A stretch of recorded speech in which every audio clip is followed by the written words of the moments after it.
ಕೂಡಿ ಬಾಳೋಣ ಎಲ್ಲೆಂದು ಸೇರಿ ದುಡಿಯೋಣ, ಕೂಡಿ ಬಾಳೋಣ ಎಲ್ಲೆಂದು ಸೇರಿ ದುಡಿಯೋಣ. ಸಹಕಾರಿ ಸ್ವೀಕರಿಸಿದ ಠೇವಣಿಯನ್ನು ಸಾಲ ನೀಡಿಕೆ ಅಥವಾ ಸೆಕ್ಷನ್ 18 ಅಡಿ ಹೂಡಿಕೆ ಅಥವಾ ದ್ರವ್ಯಾಸ್ತಿಯಾಗಿ ಮಾತ್ರ ಉಪಯೋಗಿಸತಕ್ಕದ್ದು. ಯಾವುದೇ ಕಾರಣಕ್ಕೂ ಠೇವಣಿಯ ಶೇಕಡ 10ಕ್ಕಿಂತ ಹೆಚ್ಚಿನ ಮೊತ್ತವನ್ನು ಸಹಕಾರಿ ಆಸ್ತಿಗಳಲ್ಲಿ ಹೂಡಿಕೆ ಮಾಡುವಂಥದ್ದಿಲ್ಲಂತೆ. ಅನೇಕ ಸಹಕಾರಿ ಸಂಸ್ಥೆಗಳು ಏನು ಮಾಡ್ತಾ ಇದ್ದಾರೆ, ಈ ತಮ್ಮಲ್ಲಿ ಸಂಗ್ರಹವಾದಂಥ ಠೇವಣಿಗಳನ್ನು, ಇಲ್ಲ ಸರ್ ಸಾಲ ಯಾವುದು ಚೆನ್ನಾಗಿ ಕೊಟ್ಟಿಲ್ಲ, ಸಿಕ್ಕಿಲ್ಲ, ನಮಗೆ ಸಾಲಗಾರ ಒಳ್ಳೆ ಸಿಗ್ತಾ ಇಲ್ಲ ಅಂತೇಳಿ ಕೆಲವೊಂದು ಸಹಕಾರಿ ಸಂಸ್ಥೆಗಳು ಆಸ್ತಿಗಳ ಮೇಲೆ ಇನ್ವೆಸ್ಟ್ ಮಾಡೋಂಥದ್ದು ಮಾಡ್ತಾ ಇದ್ದಾರೆ. ಅದಕ್ಕೆ ಇಂಡೈರೆಕ್ಟ್ ಹೇಳೋದಾದರೆ ರಿಯಲ್ ಎಸ್ಟೇಟ್ ಅಂತ ಹೇಳ್ತೀವಿ. ಈ ಸಹಕಾರಿಗಳು ಸಂಬಂಧಪಟ್ಟಂಗೆ ಸಂಯುಕ್ತ ಸಹಕಾರಿ ಕಟ್ಟುನಿಟ್ಟಿನ ಕ್ರಮ ಕೈಗೊಳ್ತಾ ಇದೆ. ಯಾವುದೇ ಕಾರಣಕ್ಕೂ ಸಹ ಸಂಬಂಧಪಟ್ಟಂಗೆ ಸದಸ್ಯರಿಂದ ಸ್ವೀಕಾರ ಮಾಡದಂಥ ಠೇವಣಿಗಳೇನಿದ್ದಾವೆ ಅದನ್ನು ಸಾಲಗಳು ನೀಡಲಿಕ್ಕೆ ನೀವು ಉಪಯೋಗಿಸ್ಕೊಳ್ಬೇಕು.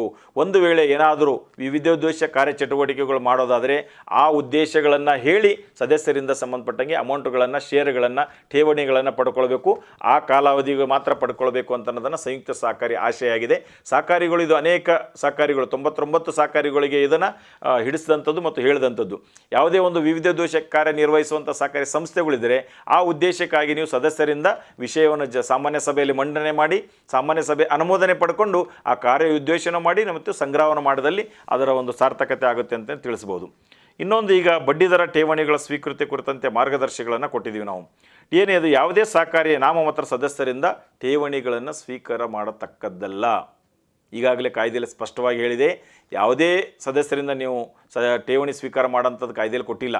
ನಾಮಮಾತ್ರ ಸದಸ್ಯರಿಂದ ಮತ್ತು ಸದಸ್ಯರೇತರಿಂದ ಇವೆರಡೂ ಸದಸ್ಯರಿಂದ ತಾವು ಯಾವುದೇ ಕಾರಣಕ್ಕೂ ಠೇವಣಿಗಳನ್ನು ಸ್ವೀಕಾರ ಮಾಡಬಾರದು. ಯಾವ ಸದಸ್ಯರಿಂದ ತೊಗೊಳ್ಬೇಕಾದ್ರೆ ತಾವು ರೆಗ್ಯುಲರ್ ಮೆಂಬರ್ ಅಂತ ಏನು ಕರಿತೀವಿ ನಾವು, ಎ ಕ್ಲಾಸ್ ಮೆಂಬರ್ ಅಂತ ಕರಿತೀವಿ, ರೆಗ್ಯುಲರ್ ಮೆಂಬರ್ ಅಂತ ಕರಿತೀವಿ, ಈ ಥರ ಸದಸ್ಯರಿಂದ ಮಾತ್ರ ಸಂಬಂಧಪಟ್ಟಂಗೆ ನಾವು ಠೇವಣಿಗಳನ್ನು ಸ್ವೀಕಾರ ಮಾಡಬೇಕು. ಯಾಕೆ ಅಂತಂದರೆ ಇನ್ಕಮ್ ಟ್ಯಾಕ್ಸ್ ಈಗಾಗಲೇ ಹೇಳಿದೆ, ಇಂಥ ಸದಸ್ಯರಿಂದ ಏನಾದರೂ ಸಂಬಂಧಪಟ್ಟಂಗೆ ನೀವು ಠೇವಣಿಗಳನ್ನು ಸ್ವೀಕಾರ ಮಾಡಿದಂಥ ಸಂದರ್ಭದಲ್ಲಿ ಅದಕ್ಕೆ ಇನ್ಕಮ್ ಟ್ಯಾಕ್ಸ್ ಬರುವಂಥದ್ದಿದೆ.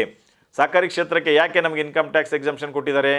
ಪತ್ತಿನ ಸಹಕಾರ ಚಟುವಟಿಕೆ ನಡೆಸುವಂಥವು ಪತ್ತಿನ ಸಹಕಾರ ಸಂಘಗಳೇನಿದ್ದಾವೆ, ಪತ್ತಿನ ಸಹಕಾರ ಸಂಘಗಳು ತನ್ನ ಸದಸ್ಯರೊಂದಿಗೆ ನಡೆಸುವಂಥ ಪತ್ತಿನ ಚಟುವಟಿಕೆಗಳಿಗೆ ಮಾತ್ರ ಇನ್ಕಮ್ ಟ್ಯಾಕ್ಸಲ್ಲಿ ಡಿಡಕ್ಷನ್ಗೆ ಅಲೋ ಇದೆ.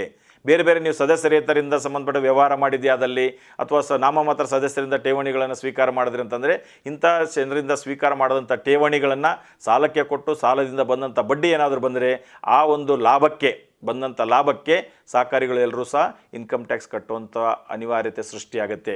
ಆ ಒಂದು ಕಾರಣದಿಂದ ಯಾವುದೇ ಸೌಹಾರ್ದ ಸಹಕಾರಿಗಳು ಸದಸ್ಯರೇತರರಿಂದ ಮತ್ತು ನಾಮಮಾತ್ರ ಸದಸ್ಯರಿಂದ ಠೇವಣಿಗಳನ್ನು ಸ್ವೀಕಾರ ಮಾಡಬಾರ್ದು. ಎ ಕ್ಲಾಸ್ ಮೆಂಬರಿಂದ ಮಾತ್ರ ಸಂಬಂಧಪಟ್ಟಂಗೆ ಠೇವಣಿಗಳನ್ನು ಸ್ವೀಕಾರ ಮಾಡಿ ಅದನ್ನು ನಿಮ್ಮ ಸಾಲದ ರೂಪದಲ್ಲಿ ಕೊಡುವಂಥದ್ದು ಮಾಡಿ ಅದರಿಂದ ಬಡ್ಡಿಯಲ್ಲಿ ಬಂದಂಥ ಏನು ನಮ್ಮ ಮೊತ್ತ ಇದೆ ಅದು ಕಂಪ್ಲೀಟಾಗಿ ಇನ್ಕಮ್ ಟ್ಯಾಕ್ಸಿಂದ ಡಿಡಕ್ಷನ್ ಅಲೋ ಇದೆ.